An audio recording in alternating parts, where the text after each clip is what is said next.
to another episode of our live stream, My Journey to the Trinity. My name's Hussein. Happy to be with you. Happy to be with me. Hope you're having a good day. Um, just for those of you who are curious, just want to tell you this situation is still ongoing. And as we've mentioned before, he's still working on number one. And according to the hadith, he's going to spend at least 1,000 years with each one of them. Each encounter is about 1,000 years long, and so he is still working on number one, even though according to the Sunni hadith, Shiite, hadith, he has 124 quadrillion of these women who are happy. Look how happy they are. There's much happiness, and so so that's what's going on that front. And then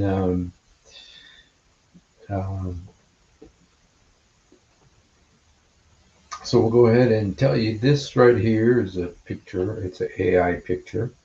You can see here Muhammad and some other guy over there. I don't know. And then this is his other wives. He's standing with his other wives. There's 1, 2, 3, 4, 5, 6, 7, 8, 9, and Salama being 10. But he had 11 at one time, possibly up as many as 13. Then he had Khadija, who had passed away. But today I kind of wanted to look at Salama.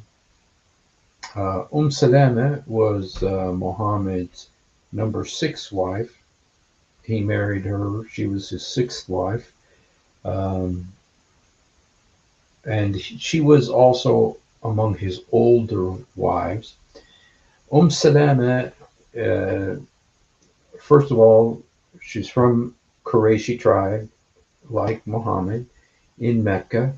And then she was married to a guy named Abu Salama. In Arabic, means mother, Abu means father. So Salama means mother of Salama. Abu Salama means father of Salama. And so the Salama and Abu Salama would be married, and they were. And they had 4 kids together. And actually, her name is really Hind. Her name is Hind. But it's kind of a respectful title to call her Salama whenever somebody has a child. In Arabic custom, you don't call them their name, you call them father of the eldest child. And so in her case, the oldest child was Salama, and so she was called Salama. It's actually disrespectful in the Arabic to call somebody by their first name. You should call them father of their oldest child or mother of the oldest child. And that's the respectful way to address people in Arabic. Hello, Tiger, God bless you. And hello, Marion, God bless you. And Lahu Snack Bar, yes. So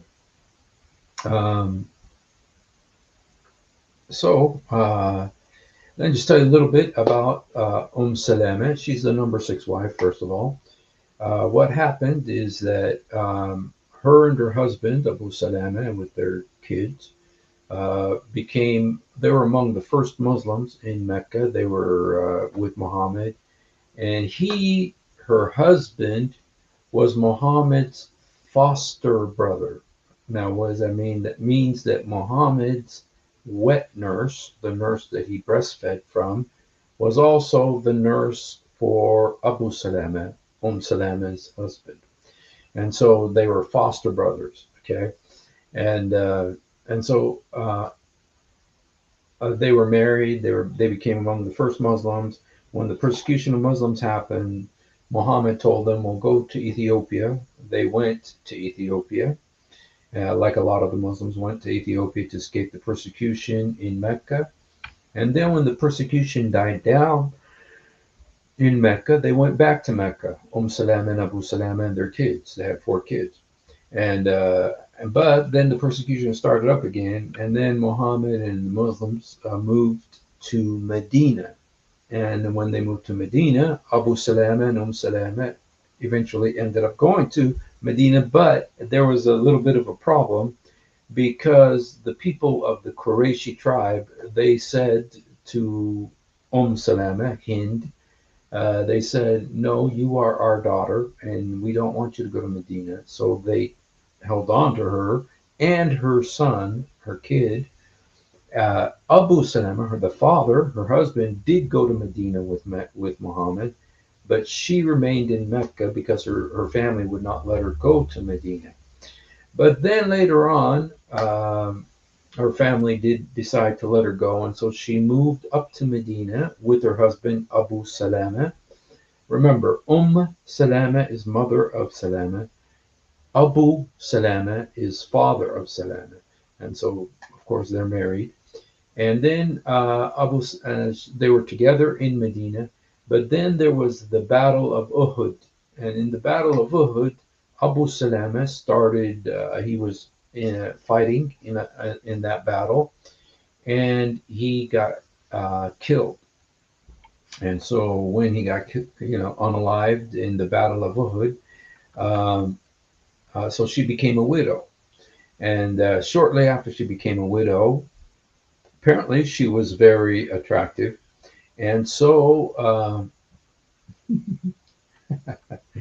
is there the adult breast suckling verse come from Momo had a wet? You know, Momo had a wet nurse could be a really nice children's song. Just kidding. Okay, just kidding. Sorry, you guys.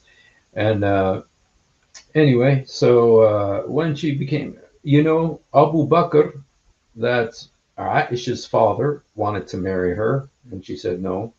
And then Umar bin Khattab, Hafsa's father, the second caliph, wanted to marry her, and she said no. And then Muhammad wanted to marry her, and she said at first she was hesitant. Um, and then Muhammad says, "So why are you hesitant? I was like, I'm the main man, dude. I'm the main man around here. Why wouldn't you want to marry me?" And she said, "Well, I got three issues. Number one, I'm extremely jealous, and you've already got these 180 wives, and I'm going to be extremely jealous. And then I'm a widow, and thirdly, I've got kids. I've got kids. I'm a widow, and I'm very jealous." And Muhammad said, "Oh, I'm going to pray for you, and your jealousy go away, and everything. So just come ahead and marry him." And so she did end up marrying him, and she was his sixth wife, and she was the one that lived the longest. If anybody tells you, because a lot of times Muslims will say, why did Muhammad marry Aisha when she was 6 years old? And they'll tell you, oh, people didn't used to live that long. They died so early. Well, Salama lived till she was 84. She lived until she was 84. Lived a long life. Okay, very long life. And so whenever they tell you they used to live short lives, don't believe it. There was also a woman, yeah, she was the number six wife. There's also another woman, she was called Kurfa. This is the one Muhammad had ripped in half between two camels. She was 120 years old. And so when they tell you that they had short lifespans back then, don't believe it. It's not true. Muhammad himself was poisoned, and he was sick for 3 years, and yet he lived to 63. So they had normal lifespans, and they probably had healthier food, didn't have all the chemicals and stuff that we have. Um, Hello, Jess Janice, God bless you. And so, don't believe them when they tell you, oh, they used to have short lifespans, so they had to get married earlier to get, no, that's not true. And especially this wife, who was the longest living of all Muhammad's wives, she lived till she was 84. Okay, outlived Muhammad by almost 20 years. But even Muhammad, even though he was poisoned, lived a very unhealthy life, still he made it to 63, which is not, a very short lifespan. I mean, 63 is I'm 62, so very young. 62 is very young. So anyway, she was number six, and um, and she there was, the wives of Muhammad were kind of divided into two groups. There was the Aisha Hafsa group, and then there was the Salama and the rest of them group. And so they were divided into two groups, and they passionately hated each other. Passionately hated each other, and but so she was kind of like the leader of the subgroup, the letter. But she, along with Aisha, was the biggest in terms of hadith. Of all the wives, Aisha is the number one wife in terms of the number of hadiths. But Salama, whose name is also Hind, she was the number two wife in terms of hadith. She had like 378 hadiths. So very influential in that. And she was a very influential person. Her husband was influential, and her husband before Muhammad, that is. But then she did become Muhammad's wife, number six.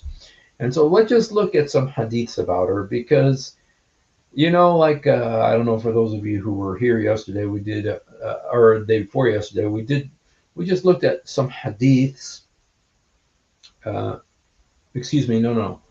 Uh, yes, we did some hadiths the other day. I can't remember exactly about a particular topic.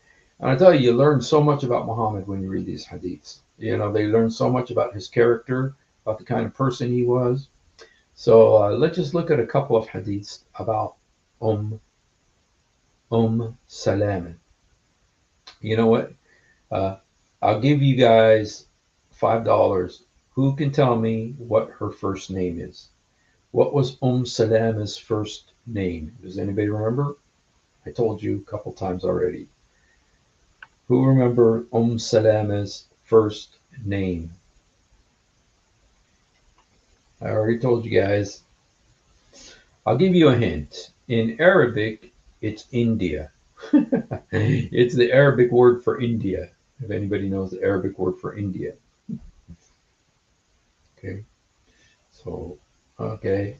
Let's get back to, let's go ahead and read some of these hadiths. They're very enlightening.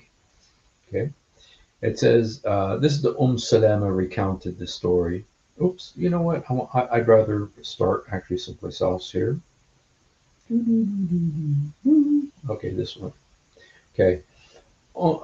Narrated by Zainab bint Salama, Habiba said to Muhammad, "We have heard that you want to marry Dura bint Abu Salama." Okay, so already we learned something about Muhammad here. Muhammad was already married to the mother, and somehow people heard that Muhammad also wanted to marry her daughter.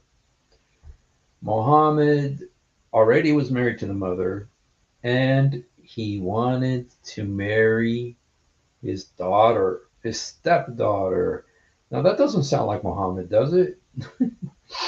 Well, actually, there's a verse in the Quran that says you are allowed to marry your stepdaughter if you haven't had sex with her mother yet.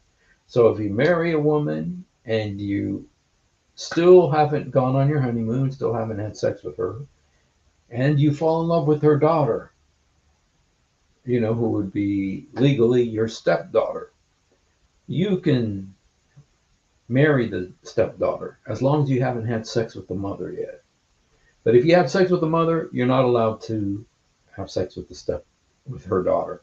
But if you haven't had sex with the mother, then you can have sex with the daughter, your stepdaughter. See, and this is in the Quran, you guys. This is in the. Let me see if I can find it. Um, I know it's crazy, man. Uh, okay, stepdaughter. Let's see if we find that verse.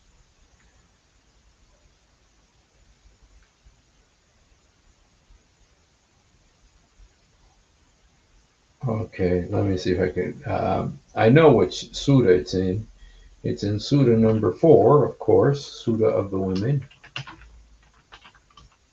I think it's verse 23. Okay. Um, okay. Um, okay. Let's see one. Okay. I think it's like 23 or something. Um, um,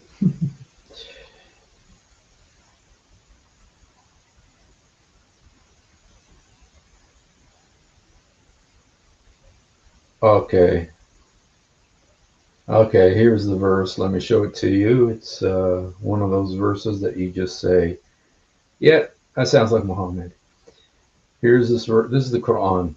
Also forbidden for you for marriage are your mother. So you're not allowed to marry your mother. The Quran says this. Your daughters, your sister. You're not allowed to marry your daughters according to Islam. Daughters-in-law, yes, but not your daughters. Your sisters, your paternal and maternal aunts, your brother's daughters you cannot marry. Your sister's daughters you cannot marry. Your foster mothers, your foster sisters, your mother's-in-law. So you can't marry your mother-in-law. Your stepdaughters, now here's where it gets tricky.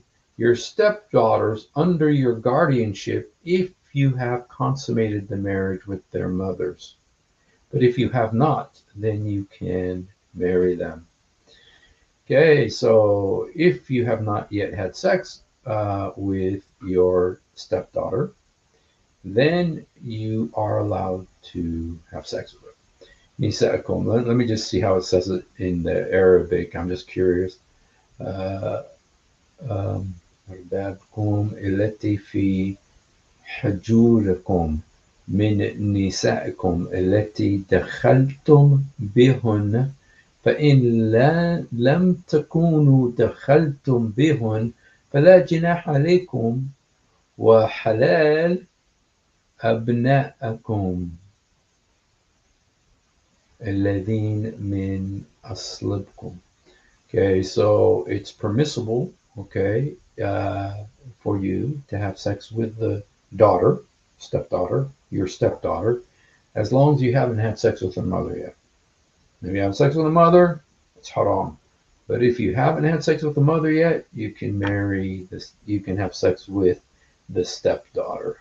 Is that how issues works in Islam? Yes, it is, and it's a Quran verse. It's not just a hadith. This is actual Quran verse. So you can see things are pretty desperate. So okay, so Muhammad was apparently people heard. Um, we have heard that you want to marry Dura bint Abu Salama, the daughter of Abu Salama, meaning she's the daughter of Salama too. Okay.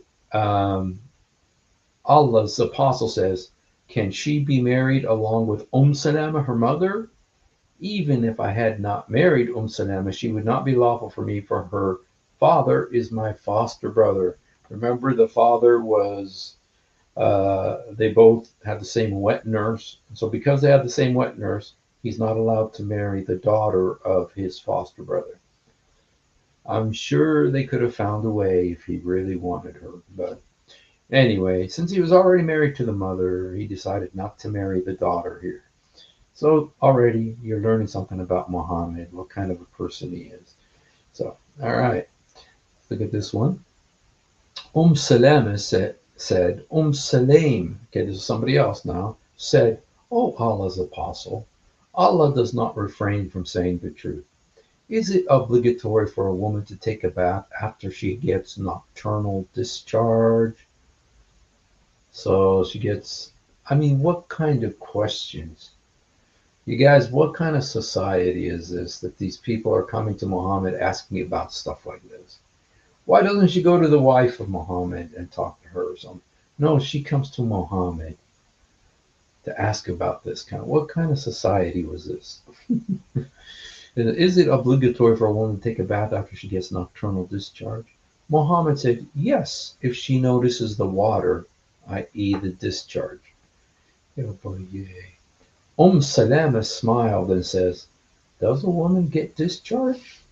Allah's apostle, then why does a child resemble its mother? Oh boy, yay.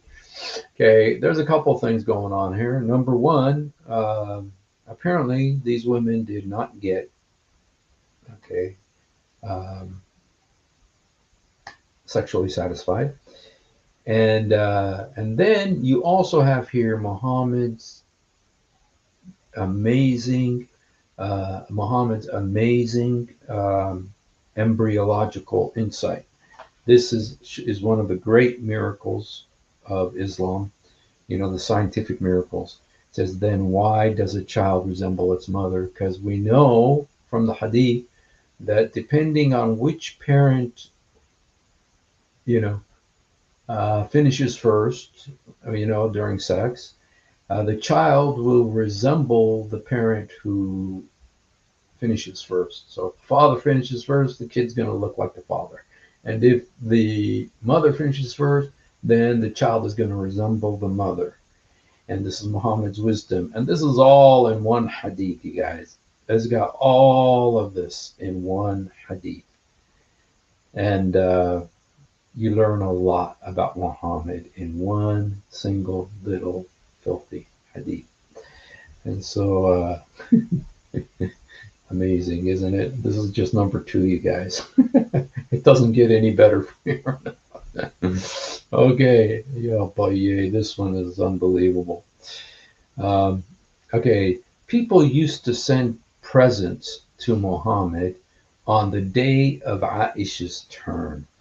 So apparently, everybody knew what day Muhammad had sex with Aisha, what day he had sex with Salama, what day he had sex with Hafsa, what day he had sex with, um, uh, Ruhaina, and all the other wives. Okay, they knew. It's like everybody had a schedule. Tonight is Aisha's night. Tonight is this one's night. Tonight is this one's night. But they all knew when it was Aisha's night. Okay, I mean they knew their prophet. Okay, um, so people used to send presents to Muhammad on the day of Aisha's turn. Aisha said, my companions, the other wives of Muhammad, gathered in the house of Salama and said, O Salama, by Allah, the people choose to send presents on the day of Aisha's turn, and we too love to have presents. As Aisha does, you should tell Allah's apostle, tell the people to send their presents to him whenever his day, whoever's day it is, wherever his turn may be. Salama said that to Muhammad, and he turned away from her.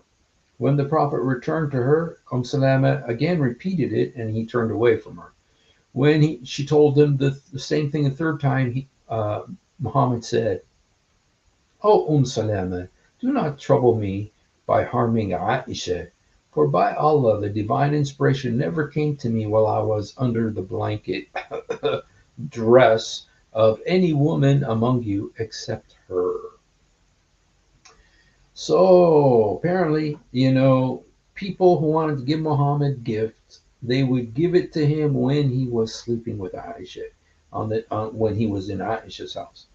And all the other, and so Aisha would get these gifts, and all the other wives are saying, "Hey, wait a minute, we want presents too." And so, when he comes to have sex with us, send presents on those days too, so that all of us can get presents. Okay, but Muhammad said, "Don't trouble me about the Aisha, for that demon doesn't come on him except when he's wearing Aisha's dress. Only when he's wearing Aisha's dress does that demon come upon him." And so Muhammad said, don't trouble me about this, okay, about Aisha. And what was this? 38 mortuary worker was caught in the act by a funeral service receptionist who heard noises from the storage area, found him engaging with a deceased woman's body. Muhammad did that too, As interesting as your story is, Tiger, Muhammad beat you to the punch. He did the same thing. He had sex with a dead woman too, in front of people. And so, anyway, I don't mean to steal your thunder there, but Muhammad did it first, so he gets credit. You got to give credit where credit is due. And Muhammad slept with a dead woman in his day, so he beat this guy. So he gets all the credit. Okay. So anyway, but you also learned that Muhammad liked to wear his wife's dresses because apparently he tried wearing Salama's dress and that thing didn't come to him. And he tried wearing, uh, what was the name of the fat one? Selma or, uh, the one that he wanted to divorce. And Abu Khalid, Omar bin al-Khattab used to spy on her when she went to the bathroom. Um, you know, uh, he tried her dress on, and that demon didn't come on him. But when he wore Aisha's dress, the demon would come on him. So this is all in this one hadith, you guys. Boy, yeah, it's like each one of these, you learn so much about Muhammad, and you learn more and more reasons why nobody should be a Muslim. Nobody should be following this guy. And if you are a Muslim, you should leave yesterday. Okay. Here's another hadith. It says, I was informed that Gabriel came to Muhammad while Salama was with him. Gabriel started talking to Muhammad, and Muhammad asked Salama, who is this? She says, it's Dahya al-Kalbi, your boyfriend. When Jibril had left, Salama said, by Allah, I did not take him for anybody except for Dahya till I heard the sermon wherein Muhammad informed about the news of Jibril.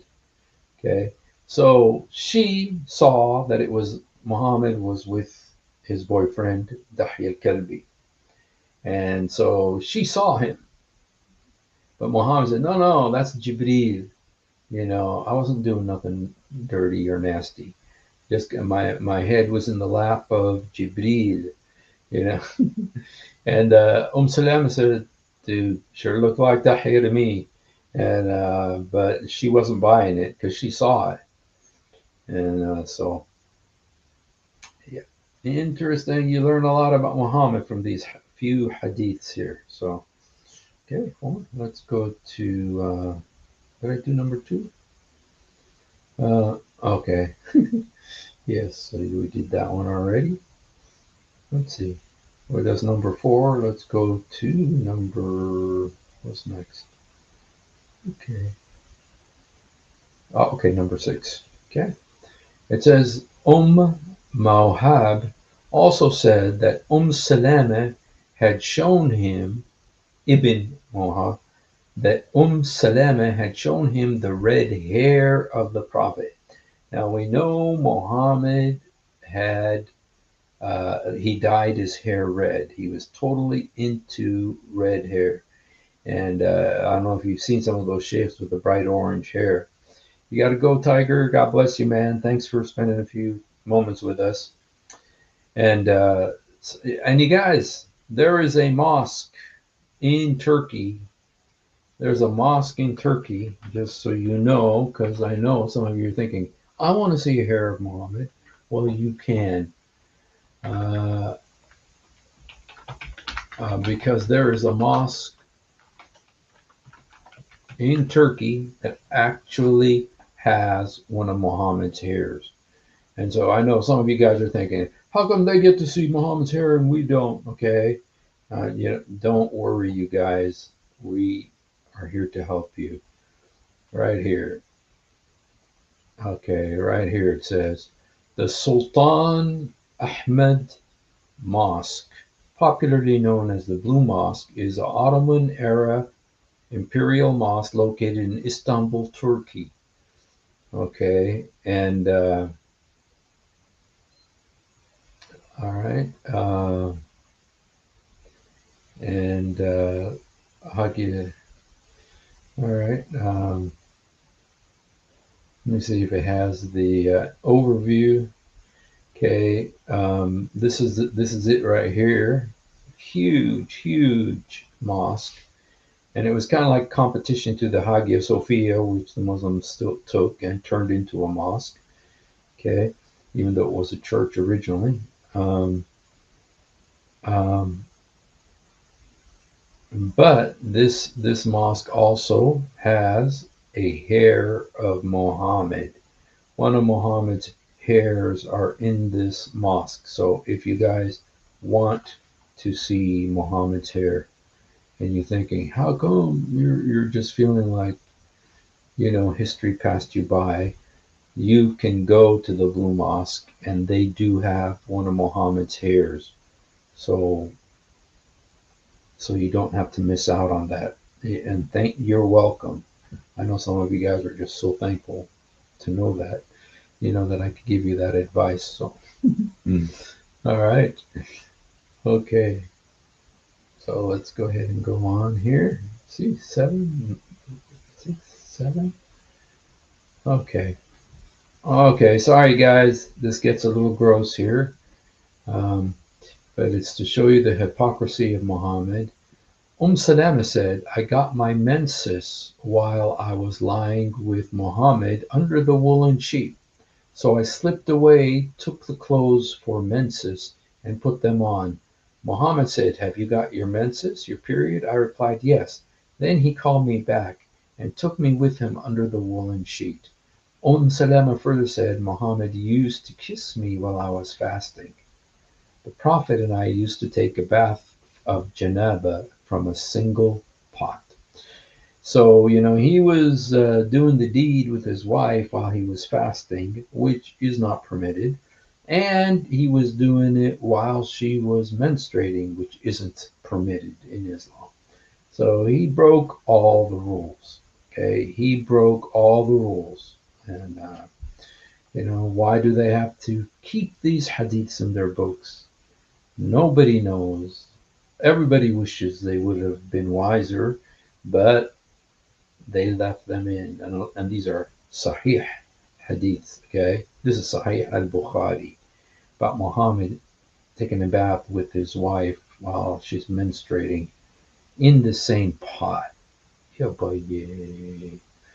Okay, here's another. Uthman bin Abdullah bin Mohab said, my people sent me with a bowl of water to Salama. That's Muhammad's number 6 wife.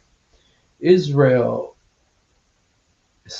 approximated 3 fingers, indicating the small size of the container in which there was some hair of the Prophet.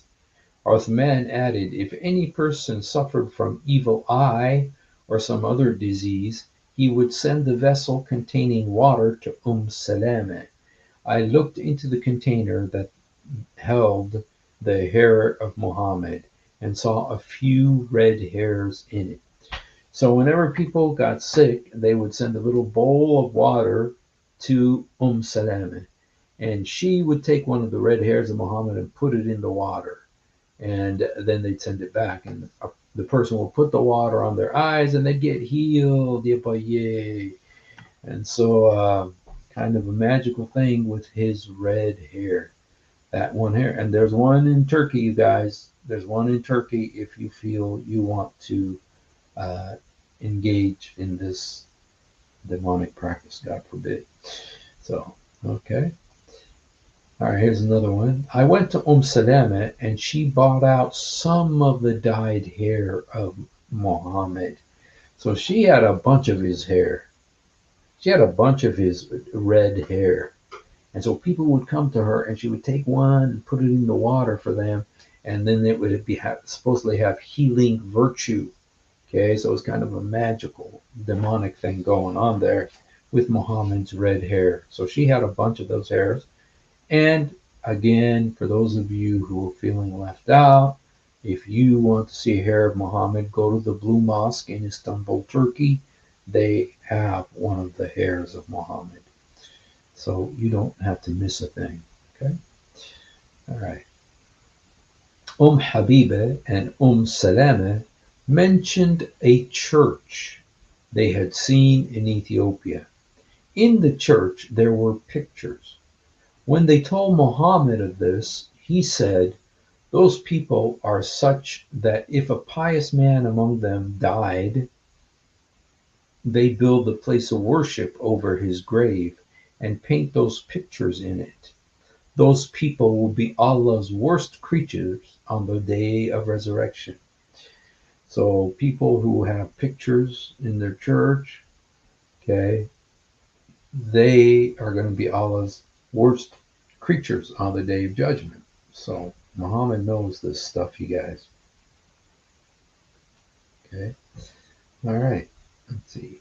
Okay, that was 10. Look at 11. Uh, Once the Prophet was in her house, okay, at Salama, and an effeminate man was there too. Now, the question on everybody's mind is, why is there an effeminate man in the house of Salama? Okay, because this is one of Muhammad's wives. Why does she have an effeminate man in her house?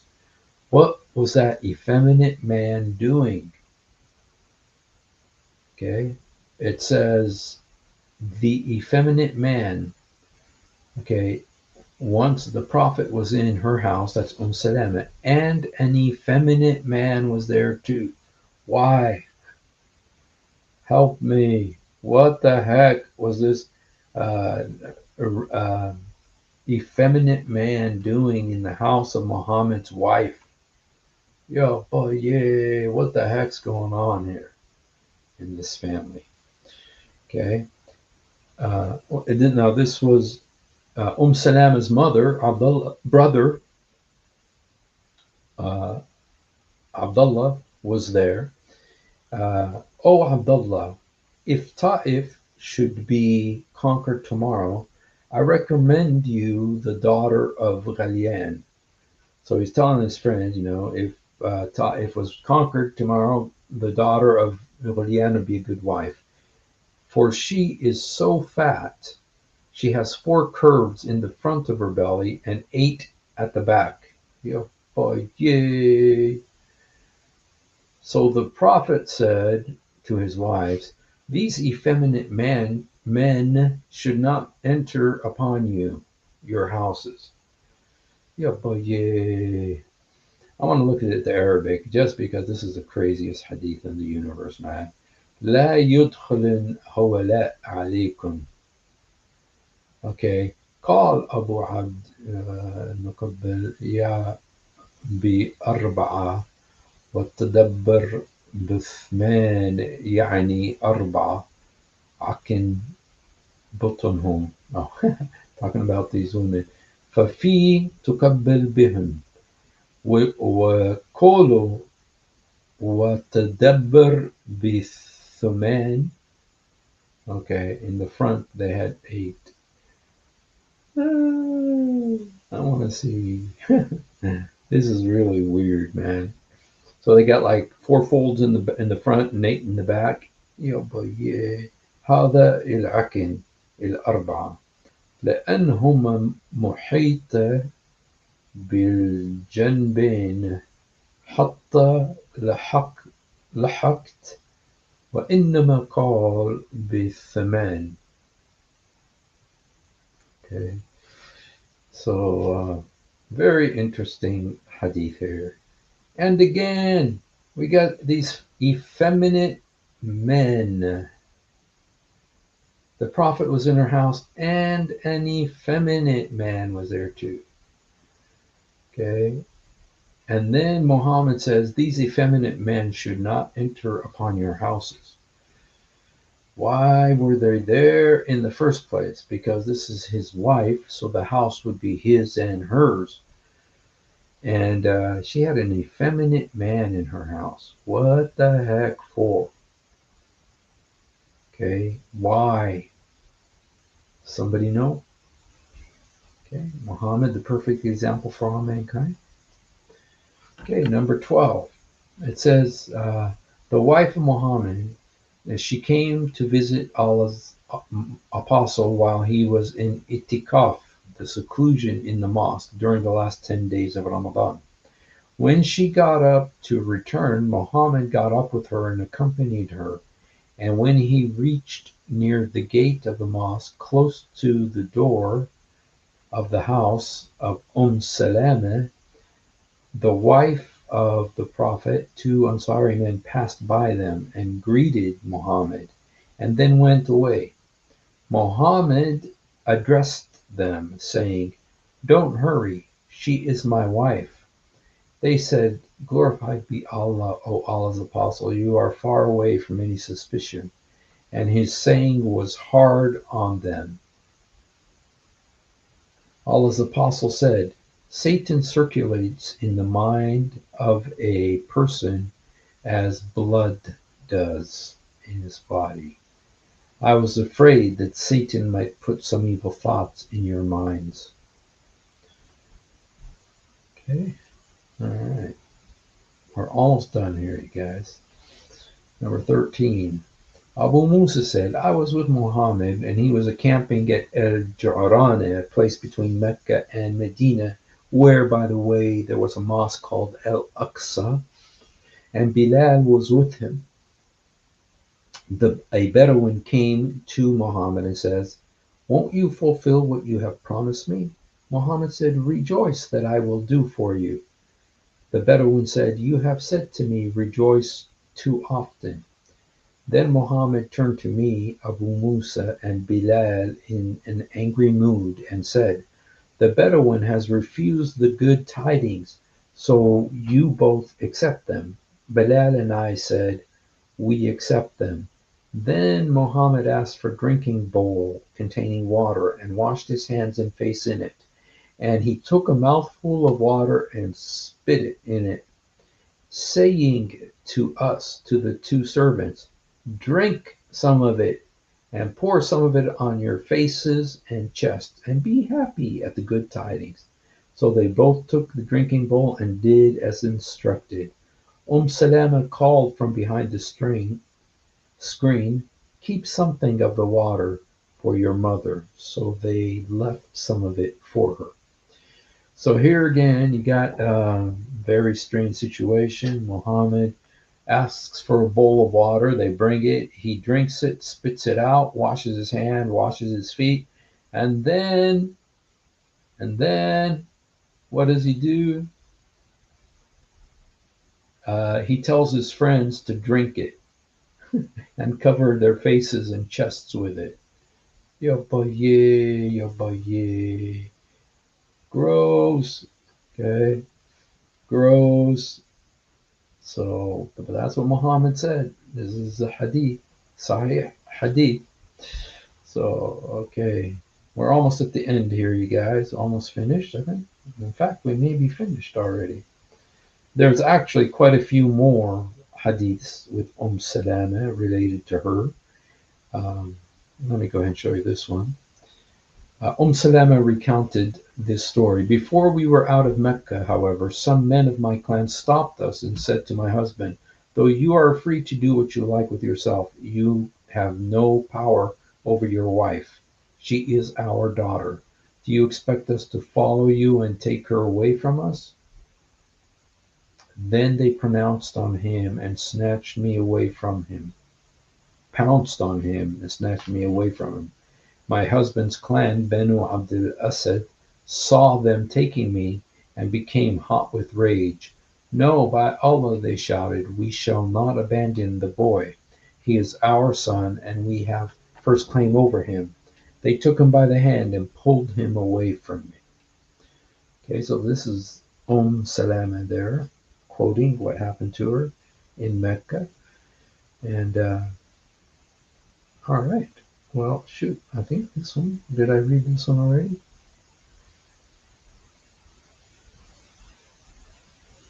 Okay, the Bedouin has refused the good tidings, so you both accept them. Okay, you guys, well, shoot, I'm finished here. I showed you all that I wanted to show you about this very tricky situation, very strange situation, and this wife, Salama. She was probably his second most influential wife after Aisha and Khadija, and she, she outlived them all till she was 84, and then she died. And so, yeah, so Muhammad did a lot of rule breaking with her. A lot of the stuff that he commanded Muslims to do, he did not do. A lot of things he said Muslims cannot do, he did, like having sex with her when she was menstruating. Okay, so very, very strange, very weird, but you really do learn a lot about Muhammad in his relationships with his wives. So, well, you guys, that's all I wanted to share with you tonight. We almost made it to 15 minutes. So, we'll go ahead and call it a night. Um, and so, if you haven't done it, please do it now. Jesus, help me. Jesus, forgive me.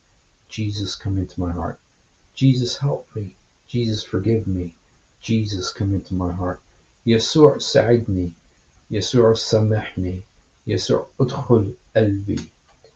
We love you, but much more importantly, he loves you. So thank you so much for being with us, and I look forward, hopefully, to be with you tomorrow. Have a great night.